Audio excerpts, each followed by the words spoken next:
PR সিস্টেমে নির্বাচন দিতে বিএনপির আপত্তি থাকারই কথা না, কারণ তাদের একজন উঁচু পর্যায়ের বক্তা বক্তব্য দিয়েছেন, উঁচু পর্যায়ের নেতা বক্তব্য দিয়েছেন যে 90% ভোট তাদের। যদি 90% ভোট তাদের হয় তাহলে তারা আসন পাবে 270-এর পরে। তাতে এখন ভাবে সরকার গঠন করতে পারছে, সমস্যা কোথায়? যদি উপরের ইঙ্গিতে আপনি পিআর সিস্টেমে নির্বাচন দিতে গড়িমসি করেন তাহলে জনগণ ঐক্যবদ্ধ ভাবে আপনাকে বাধ্য করবে পিআর সিস্টেমে নির্বাচন দেওয়ার জন্য। জুলাই সনদে আইনি স্বীকৃতি দিতে হবে এবং বিচার দৃশ্যমান করতে হবে। যদি তা না করেন সংস্কার করতে হবে। যদি এইগুলি আপনি না করেন, শুধু নির্বাচন করেন, তাহলে আমি মনে করব আপনিও কোনো এক দলের দিকে ঝুঁকে গেছেন, আপনি নিরপেক্ষতা হারিয়ে ফেলবেন। পিআর সিস্টেমে নির্বাচন দিতে হবে, এই জাতির দাবি। যদি আপনারা মনে করেন যে ঐক্যবদ্ধ কমিশনে আপনার সিদ্ধান্ত বুঝতে না পারেন, সহজ কথা, আপনার গণভোট দেন, রেফারেন্ডাম দেন। যদি জনগণ পিআর সিস্টেম নির্বাচনের পক্ষে থাকে তাহলে আমরা অবশ্যই দাবি করতে পারি, আর যদি জনগণ পিআর সিস্টেম নির্বাচন না চায় তাহলে আমরা দাবি করব না। কালো টাকা সরাসরি হবে না, পেশির শক্তি ব্যবহার করতে পারবে না, ভোট ছিনতাই হবে না, কারোর ভোট বিফলে যাবে না, পচবে না। সব দলীয়, সব আদর্শের, সব মানুষের সংসদ হবে, যেখানে থাকবে মুসলমানদের প্রতিনিধি, হিন্দুদের প্রতিনিধি, খ্রিস্টানদের প্রতিনিধি, সেখানে থাকবে ডান বাম সমস্ত প্রতিনিধিরা সেখানে থাকবে। রাস্তায় আন্দোলন করতে হবে না, আমাদের আলোচনা হবে সংসদের মধ্যে, রাস্তা চিল্লাচিল্লি কোনো প্রয়োজন নেই। আজকে অনেকেই বলতেছেন যে অমুকের নেতৃত্বে আজকে যুগপৎ আন্দোলন। আমি ওই সমস্ত পত্রিকা সাংবাদিক বন্ধুদেরকে বলবো, সাংবাদিকতা শিখেন। যুগপৎ আন্দোলন প্রত্যেকের জায়গা থেকে করে, কারণ নেতৃত্ব করে না। মানে ইসলামী আন্দোলন বাংলাদেশে প্রথম যুগপৎ এই পিআর সিস্টেমে নির্বাচনের দাবি তুলছে। কাজী আমি সাংবাদিক বন্ধুদেরকে বলবো, লিখবেন, বলবেন, তারিখ আমার জন্য ঠিক থাকে। পিআর সিস্টেমে নির্বাচন দিতে হবে, এই জাতির দাবি। যদি আপনারা মনে করেন যে ঐক্যবদ্ধ কমিশনে আপনার সিদ্ধান্ত বুঝতে না পারেন, সহজ কথা, আপনার গণভোট দেন, রেফারেন্ডাম দেন। যদি জনগণ পিআর সিস্টেম নির্বাচনের পক্ষে থাকে তাহলে আমরা অবশ্যই দাবি করতে পারি, আর যদি জনগণ পিআর সিস্টেমে নির্বাচন না চায় তাহলে আমরা দাবি করব না। অন্তর্বর্তী সরকারকে বলবো, অবশ্যই আপনি রেফারেন্ডাম দেন, গণভোট দেন।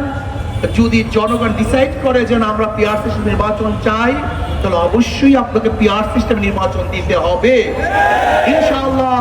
যদি আপনি কোনো অবস্থাতে আগেই বলেছেন বক্তাগণ, উপরের ইঙ্গিত, যদি উপরের ইঙ্গিতে আপনি পিআর সিস্টেম নির্বাচন দিতে গড়িমসি করেন তাহলে জনগণ ঐক্যবদ্ধ ভাবে আপনাকে বাধ্য করবে পিআর সিস্টেম নির্বাচন দেওয়ার জন্য।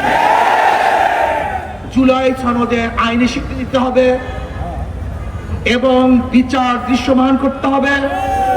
যদি তা না করেন সংস্কার করতে হবে। যদি এইগুলি আপনি না করেন, শুধু নির্বাচন করেন, তাহলে আমি মনে করব আপনিও কোনো এক দলের দিকে ঝুঁকে গেছেন, আপনি নিরপেক্ষতা হারিয়ে ফেলবেন। কাজে আসুন আমরা সম্মিলিতভাবে এই দাবিকে সামনে নিয়ে আন্দোলন করব। আর আমি মনে করি এটা সকলের দাবি, এটা শুধু আমাদের দাবি নয়, জনগণের দাবি। কাজী এটা দিতে অসুবিধা কোথায়? কাদের ইঙ্গিতে দিচ্ছেন না? আমি মনে করি ভারত চায় না জুলাই সনদের আইনি ভিত্তি দিতে। তাহলে আপনারা কি ভারতের আশা এবং আকাঙ্ক্ষার প্রতিফলন ঘটাচ্ছেন? আমরা অবশ্যই দাবি করব জুলাই সনদের আইনি ভিত্তি দিতে হবে। অন্তর্বর্তী সরকার শুধু নির্বাচনের জন্য বসেন নাই। তিনি কেন বসেছেন আমরা সবাই জানি। সংস্কার, বিচার, নির্বাচন। আপনি সংস্কার না করে কিভাবে নির্বাচন দেন? দৃশ্যমান বিচার না করে আপনি কিভাবে নির্বাচন দেন? যদি শুধু আপনি নির্বাচনের জন্য ক্ষমতায় বসেন তাহলে আমাদের কোনো আপত্তি নেই, কিন্তু যদি আপনি তিনটা বিষয়কে সামনে নিয়ে ক্ষমতায় বসেন তাহলে অবশ্যই আপনাকে সংস্কার করতে হবে, দৃশ্যমান বিচার দেখাতে হবে, এরপরে নির্বাচনে যেতে হবে। নির্বাচন কোন পদ্ধতিতে হবে? ইসলামী আন্দোলন বাংলাদেশ অনেক আগের থেকেই দাবি করছে পিয়ার সিস্টেম নির্বাচন। 2008 ইসাই সালের নির্বাচন ইশতেহারে ইসলামী আন্দোলন বাংলাদেশে স্পষ্ট ঘোষণা করেছেন যে পিয়ার সিস্টেমে নির্বাচন দিতে হবে। পিয়ার সিস্টেমে নির্বাচনের ফায়দা কি, উপকারিতা কি, এ বিষয় ইতিমধ্যে আমার মনে হয় জনগণ বুঝে ফেলছে, জেনে গিয়েছে। এমনকি বর্তমান জরিপে দেখা যায় 80% জনগণ পিয়ারের পক্ষে। পিয়ারের বিপক্ষে কিছু নাই তাই বলবো না। ঔষধ যখন সেবন করি সেখানে লেখা থাকে এর প্রতিক্রিয়া কি, সাইড এফেক্ট কি আছে।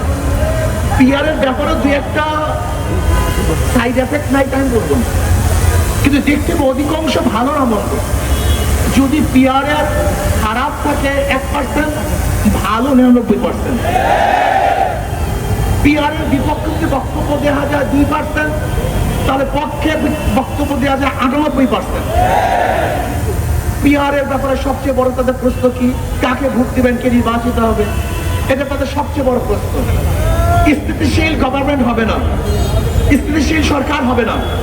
আমি তাদেরকে প্রশ্ন করতে চাই, ধরে না আজকে যে পদ্ধতিতে নির্বাচন হচ্ছে সেখানেও যদি এককভাবে কেউ সংখ্যাগরিষ্ঠ অর্জন না করে, সংখ্যাগরিষ্ঠ না পায়, তাহলে সেই পার্লামেন্টের অবস্থাটা কি হবে? সেটা তো দুর্বল পার্লামেন্ট।